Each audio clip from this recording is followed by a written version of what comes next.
Collector कौन होता है ये कहने वाला कि ये जमीन किसकी है? सुप्रीम कोर्ट के जज मर गए, हाई कोर्ट के जज मर गए, सेशन कोर्ट के जज मर गए। और अगर कलेक्टर से ही फैसला करवाना है तो सबसे पहले सुप्रीम कोर्ट बंद करो, हाई कोर्ट बंद करो, सब कुछ बंद कर दो और फिर कहो कि कलेक्टर फैसला करेगा। अरे जाहिलों की सरकार। मैं बीजेपी के लोगों से कहता हूँ, हर वो मंत्री को मैं जाहिल कहता हूँ जो कहता है कि वक़्फ़ के पास 10 लाख करोड़। अरे भाई 4 राज्यों में हिंदू मंदिरों के पास 12 लाख एकड़ जमीन है, 12 लाख एकड़। चाइना जमीन कब खाली करेगा?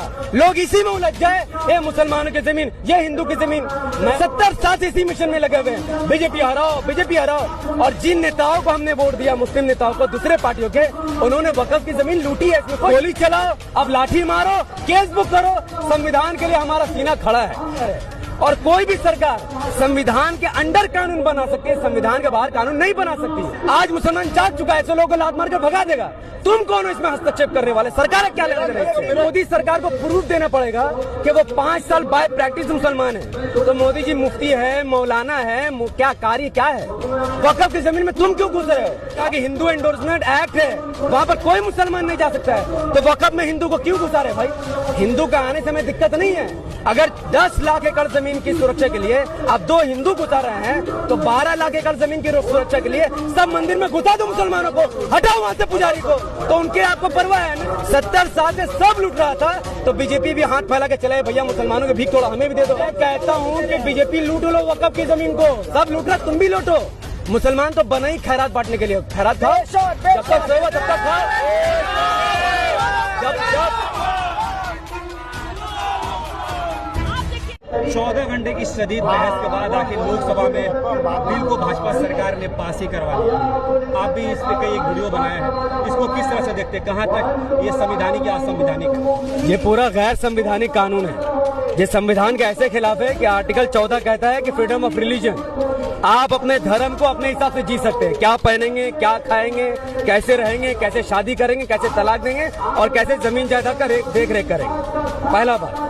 दूसरा, संविधान में ये लिखा, संविधान आर्टिकल 26 में कि धार्मिक लोग ही धार्मिक काम को देखेंगे, सरकार उसमें मुदाखलत नहीं करेगी। ये बात मोदी भी जानता है, शाह भी जानता है, सुप्रीम कोर्ट भी जानता है, ममता बनर्जी भी जानती है, राहुल गांधी भी जानता है, सब जानते हैं बात। फिर भी एक बिल लाना, संविधान को उखाड़ कर, बाबा साहब अम्बेडकर का अपमान करके और इस बिल को पास कर देना, ये बीजेपी का एरोगेंस को दिखाता है। अब सवाल ये है कि क्या ये बिल मुसलमानों के खिलाफ है? नहीं भाई, ये बिल मुसलमानों के खिलाफ नहीं है और ना ही हम लोग वक़्फ़ के लिए आए हैं। यहाँ जो हजारों लोग आए हैं वो संविधान को बचाने के लिए आए हैं। हम भारत के लिए जीते हैं, मरते हैं, भारत से मोहब्बत करते हैं और जो भी सरकार भारत के संविधान के खिलाफ कानून लाएगी, हम सड़कों पर आएंगे। अब गोली चलाओ, अब लाठी मारो, केस बुक करो, संविधान के लिए हमारा सीना खड़ा है। ठीक वैसे ही जब अंग्रेजों की हुकूमत थी, रोलेक्स एक्ट आया था, हम सब ने वहां पर एक जमावड़ा बनाया और अंग्रेजों के आंख में आंख डाल करके कहा अब गोली चलाओ, लाठी मारो, हम खड़े हैं। आखिरकार अंग्रेजों ने गोली चलाई और गोली चलाने के बाद जब लाशें बिछ गई, तब लोगों ने लाश को उठाकर देखा। सबसे ज्यादा सीने पर गोली अगर किसी ने खाई तो वो भारत के मुसलमानों ने खाई थी। उस वक्त सावरकर तलवे चाट रहा था अंग्रेजों के। आज सावरकर के फॉलोअर संविधान की धज्जियां उड़ा रहे हैं और उनको लगता है हम खामोश रहे, हम खामोश नहीं रहेंगे। हम लोग ईमान वाले लोग हैं, किसी से नहीं डरेंगे। अमित शाह कह रहा था ना असेंबली में कि सरकार कानून पास करेगी तो मानना पड़ेगा, बड़ा गुंडे मवाली जैसा उसका टोन था। उसको समझना चाहिए कि वो होम मिनिस्टर है और कोई भी सरकार संविधान के अंडर कानून बना सकती है, संविधान के बाहर कानून नहीं बना सकती। इससे पहले बिल में अमेंडमेंट हुए, इस बार जो अमेंडमेंट हुआ आखिर वो गैर संवैधानिक है। देखिए, इस बिल में ये बताया गया कि मुस्लिम के अलावा 2 गैर मुस्लिम होंगे, यह संवैधानिक है, आर्टिकल 26 का वायलेशन करता है। इस बिल में कहा गया कि जो मुसलमान अब वक़्फ़ की जमीन को वक़्फ़ यानी अपनी जमीन को वक़्फ़ करना चाहेगा तो मोदी सरकार को प्रूफ देना पड़ेगा कि वो 5 साल बाय प्रैक्टिस मुसलमान है। तो मोदी जी मुफ्ती है, मौलाना है, क्या कार्य क्या है, वो कैसे पता करेंगे? मैं कहता हूं कि गैर मुस्लिमों को ये नहीं सिखाया जाता कि पेशाब करके पाक कैसे होना है, वो हमें सर्टिफिकेट देंगे कि हम मुसलमान की नहीं है। तो ये तो अपने आप में संवैधानिक है। धज्जिया और मजाक उड़ाने वाला ये कानून है। ये इसलिए लाया गया ताकि लोग ये सवाल ना उठाए कि चाइना जमीन कब खाली करेगा, लोग इसी में उलझ जाए, ये मुसलमानों की जमीन, ये हिंदू की जमीन। मैं अपने हिंदू भाइयों से कहता हूं कि जो वक़्फ़ की जमीन है ये कोई पब्लिक प्रॉपर्टी नहीं है, ना ये गवर्नमेंट की प्रॉपर्टी, ये प्राइवेट प्रॉपर्टी है। यानी एक मुसलमान अपने पैसे से जमीन खरीदता है, फिर उसको दान कर देता है कि उसमें स्कूल बने, मदरसा बने, मस्जिद बने, यतीमखाना बने, ये सब सामाजिक कार्य हो। अब ऐसी जमीन को को 100 साल बाद एक सरकार अगर कहती है कि हम डिसाइड करेंगे, कलेक्टर डिसाइड करेगा, मैं आपसे पूछता हूँ कि कलेक्टर कौन होता है ये कहने वाला कि ये जमीन किसकी है? सुप्रीम कोर्ट के जज मर गए, हाई कोर्ट के जज मर गए, सेशन कोर्ट के जज मर गए, और अगर कलेक्टर से ही फैसला करवाना है तो सबसे पहले सुप्रीम कोर्ट बंद करो, हाई कोर्ट बंद करो, सब कुछ बंद कर दो और फिर कहो कि कलेक्टर फैसला करेगा। हम भारत के मुसलमानों को 70 साल से लूटा है। हमने अहरे गहरे लोगों को वोट किया सिर्फ संविधान बचाने के लिए, देश बचाने के लिए। 70 साल से इसी मिशन में लगे हुए हैं, बीजेपी हराओ, बीजेपी हराओ। और जिन नेताओं को हमने वोट दिया, मुस्लिम नेताओं को, दूसरे पार्टियों के, उन्होंने वक्फ की जमीन लूटी है, इसमें कोई शक नहीं है, फिर भी हम बर्दाश्त कर रहे थे। कहना है कि इसमें भ्रष्टाचार है, उनकी बात सही है, उनकी बात सही है, वक्फ की जमीन में भ्रष्टाचार हुआ है तो ये हमारा आपस का मामला है। कल मुसलमान सोया हुआ था, जिसको वोट दे रहा वही जमीन लूट रहा है। आज मुसलमान जाग चुका है, ऐसे लोगों को लात मार कर भगा देगा। तुम कौन हो इसमें हस्तक्षेप करने वाले? सरकार क्या लेना देना इससे? मेरा घर है, हम देखेंगे। मेरा 2 भाई में झगड़ा है, एक भाई मेरे जमीन मार रहा है, मैं देख रहा हूँ, मुझे उससे मोहब्बत है, मैं उसको मार नहीं रहा, मैं उसको समझा रहा हूँ। कल को वो समझ जाएगा, जमीन वापस हो जाएगी। तुम दलाली क्यों कर रहे हो भाई? वक्फ की जमीन में तुम क्यों घुस रहे हो? और तुम्हारा मानना है कि 10 लाख एकड़ जमीन है। अरे जाहिलों की सरकार।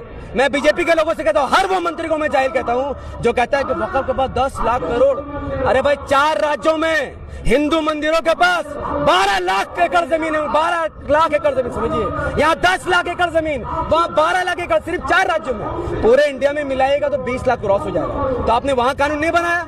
आपने कहा कि हिंदू एंडोर्समेंट एक्ट है, वहाँ पर कोई मुसलमान नहीं जा सकता है, तो वक्फ में हिंदू को क्यों घुसा रहे भाई?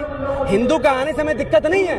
अगर 10 लाख एकड़ जमीन की सुरक्षा के लिए आप 2 हिंदू घुसा रहे हैं, तो 12 लाख एकड़ जमीन की सुरक्षा के लिए सब मंदिर में घुसा दो मुसलमानों को, हटाओ वहां से पुजारी को। तो उनके आपको परवाह है नहीं? वो हमारा वोट बैंक है, वो हमें वोट देता है। मुसलमान बीजेपी को वोट नहीं देता। मुसलमान तो मुत्तहिद नहीं है ना।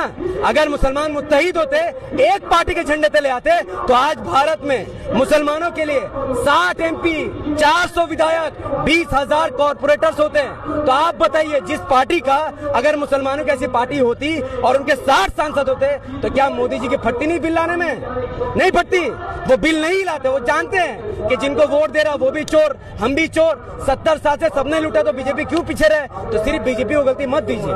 70 साल से सब लूट रहा था, तो बीजेपी भी हाथ फैला के चले, भैया मुसलमानों के भीख थोड़ा हमें भी दे दो, तो लूट लो। मुसलमान कब तक? भाई मैं कहता हूँ कि बीजेपी लूट लो वक्फ की जमीन को। सब लूट रहा, तुम भी लूटो। मुसलमान तो बना ही खैरात बांटने के लिए। खैरात खाओ, जब तक सोएगा तब तक खाओ।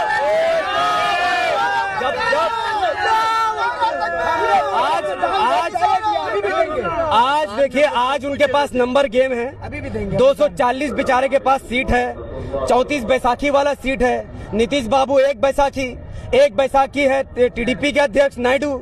अब बीच में एक और बैसाखी 2-3 है, वो है पासवान, एक है जीतनराम मांझी, एक है जयंत चौधरी। इन सबको वोट देने वाला मुसलमान है। तो अब मुसलमान को ये समझना पड़ेगा कि अल्लाह की निशानी को पहचानो। तुम गफलत में जिसको तिसको वोट कर रहे थे, आज अगर कानून नहीं आता तो वक्फ की जमीन के लिए कौन बाहर आता है? यानी मुस्लिम जमीन चोरी करेगा तो कोई बात नहीं, बीजेपी चोरी करेगा तो हाय हल्ला मचा दोगे। तो आज वक्त आ गया है कि इस कानून को भी वापस कराने के लिए हम जद्दोजहद करें, और साथ ही ये जमीन मुसलमानों के हाथ में आए, और ऐसा नेता हम चुनकर भेजाए जो इस जमीन की हिफाजत करे, ना कि हरामखोरी करके उसके ऊपर बैठ जाए। बिहार के मुसलमानों ने नीतीश कुमार पे काफी भरोसा किया था, लेकिन जब बिल पास हो रहा था तो मुसलमानों ने देख लिया। कल से आज तक 3 नेता जो जेडीयू के थे, उन्होंने रिजाइन कर दिया। तो मुस्लिम की सोच को क्या कुछ कहना चाहेंगे? नहीं, देखिए, मुस्लिम का सोच मैं क्या ही कहूंगा कि ये तो एक जाहिल कौम है। 70 साल से न इसके लिए स्कूल बना, न कॉलेज बना, न हॉस्पिटल, इसीलिए इनको शऊर नहीं है कि किसको वोट करना है और इसके पीछे किसका हाथ है। सबको पता है। 70 साल से तो बीजेपी नहीं है ना, अलग अलग पार्टियों ने राज किया, मुसलमान को उन्होंने धोखा दिया। अब बात रहा कि नीतीश कुमार का क्या होगा। मोदी जी ने देखिए छक्का मार दिया। उन्होंने देखा कि नीतीश कुमार को मुस्लिम वोट करता है, वक्फ बिल लाकर सपोर्ट दिलवा दो, नीतीश कुमार की पार्टी खत्म। जयंत चौधरी को मुस्लिम वोट करता है, वक्फ बिल का समर्थन करवा दो, जयंत चौधरी की पार्टी खत्म। चिराग पासवान को मुस्लिम वोट करता है, वक्फ बिल का समर्थन करवा दो, चिराग पासवान खत्म। अब देश में 2 ही पार्टी बचेगी, एक वो जो वक्फ बिल के समर्थन में बीजेपी को वोट डालेगी, एक वो जो वक्फ बिल के खिलाफ खड़े होकर मुसलमानों से वोट डालेगा। तो देश में रीजनल पार्टी खत्म होने वाली है। यही प्लान मोदी जी का। भाई तो तुम बेवकूफ हो ना, क्यों जा रहे हो मोदी के पास?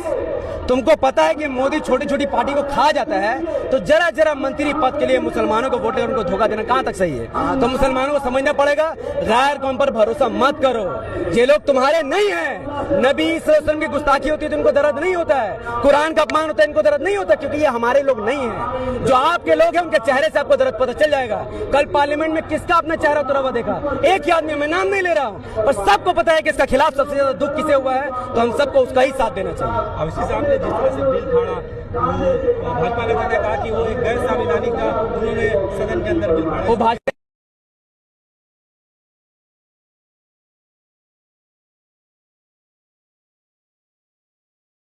बिल आएगा तो उसी से फाड़ के मुंह में फेंक देंगे और कोई कुछ नहीं कर सकेगा। अगर कोई कुछ करेगा तो भारत में ऐसा सिलसिला आएगा कि बंगाल में लोग उतरेंगे और दिल्ली का असेंबली हिल जाएगा। आज के इस एहतजाज से लोगों को क्या संदेश देना चाहिए? देखिए, इस रोड ब्लॉक करने से मैं फिर कहता हूं कि बिल वापस नहीं होगा। सब समझ लिए सिस्टम, ये सब सिस्टम से चलता है। अब रोड ब्लॉक कीजिए, पूरा इंडिया जाम कर दीजिए, गोली चलेगा, फसाद होगा, पर बिल वापस नहीं होगा। बिल वापस करने का एक तरीका तो यह है कि जिस पार्टी को अपने वोट, जैसे हम लोग बंगाल में टीएमसी को हम मुसलमानों ने वोट किया, तो ममता बनर्जी को चाहिए कि असेंबली में रेजोल्यूशन पास करे और कहे कि भैया ये गैर संवैधानिक है, इस बिल को हम यहाँ पर लागू नहीं करें। एक बात। दूसरा बात यह है कि ममता बनर्जी की सरकार ऑफिशियली सुप्रीम कोर्ट में केस डाले और कहे कि सुप्रीम कोर्ट के सीजीआई है उनसे ये डिमांड करे कि ये बिल संविधान के खिलाफ है, आपकी जिम्मेदारी संविधान को बचाना, तो इस बिल को आप पलट दीजिए और कहिए कि ये बिल गैर संवैधानिक है, वही मामला खत्म हो जाएगा। तो हम रोड में इसीलिए आए हैं ताकि सरकार पर प्रेशर बने और सुप्रीम कोर्ट तक बात पहुंचे। That's it.